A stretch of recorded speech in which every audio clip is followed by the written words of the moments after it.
రాష్ట్ర వ్యాప్తంగా పెండింగ్ లో ఉన్న స్కాలర్షిప్ 8,500 కోట్ల ప్రభుత్వం వెంటనే విడుదల చేయాలని యాదాద్రి భువనగిరి జిల్లా ఆలేరు బస్టాండ్ వద్ద ఏబీవీపీ ఆధ్వర్యంలో విద్యార్థులు రాస్తారోకో చేశారు. ఈ సందర్భంగా ఏబీవీపీ జిల్లా కన్వీనర్ జూపల్లి దీపిక మాట్లాడుతూ రాష్ట్ర వ్యాప్తంగా 15 లక్షల మంది విద్యార్థులు స్కాలర్షిప్లపై ఆధారపడి చదువుకుంటున్నారని చెప్పారు.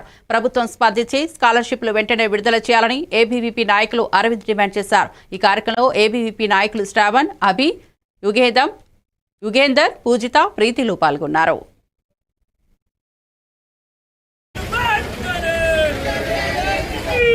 అందరికీ నమస్తే. దీపిక జూపల్లి, యాదాద్రి భువనగిరి జిల్లా కన్వీనర్. మన తెలంగాణలో చూసుకున్నట్లయితే దాదాపు 15 లక్షల మంది విద్యార్థులు, బలుగు బలహీన వర్గాల విద్యార్థులు స్కాలర్షిప్ ఆధారంగా చదువుతున్నారు. ఈ రోజు మన తెలంగాణలో చూసుకున్నట్లయితే దాదాపు 8,500 కోట్ల స్కాలర్షిప్లు పెండింగ్ లో ఉన్న మన ప్రభుత్వం దున్నపోతు మీద వర్షం పడినట్టు వివరిస్తోంది.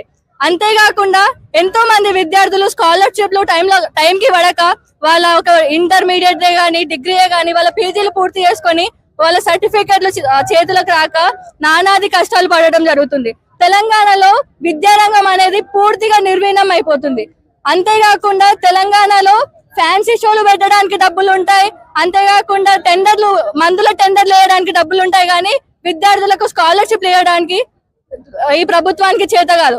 అంతేకాకుండా తెలంగాణలో ఒక స్కాలర్షిప్లనే కాదు, అనేకంగా విద్యార్థులు సమస్యలకు గురవుతున్నారు. మన హాస్టల్లో చూసుకున్నట్లయితే హాస్టల్లో ఒక మౌలిక వసతులు సరిగ్గా ఉండవు. అంతేకాకుండా మనం అక్కడ కాలేజ్ మేనేజ్మెంట్లు ఎన్నో కాలేజ్ మేనేజ్మెంట్లు మూతపడడానికి కారణం ఈ యొక్క స్కాలర్షిప్లు పడకపోవడమే. ఈ తెలంగాణలో కాంగ్రెస్ ప్రభుత్వం వచ్చి దాదాపు 2 సంవత్సరాలు అయినా కానీ ఇంతవరకు స్కాలర్షిప్లు విడుదల చేయడం లేదు.